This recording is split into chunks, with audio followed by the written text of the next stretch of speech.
से मारूंगा। जाना म्यूजिक प्रेजेंट धोनी चौक से।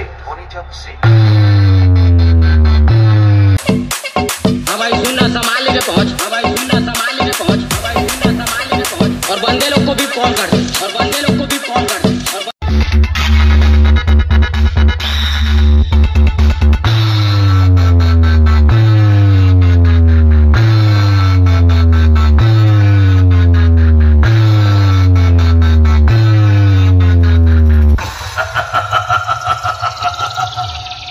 बेटा, मैं ना तुझे अस्त्र से मारूंगा, ना शस्त्र से मारूंगा, ना दिन में मारूंगा, ना रात में मारूंगा, ना अंदर मारूंगा, ना बाहर मारूंगा।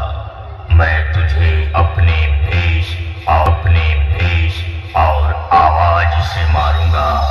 जाना म्यूजिक प्रेजेंट धोनी चौक से।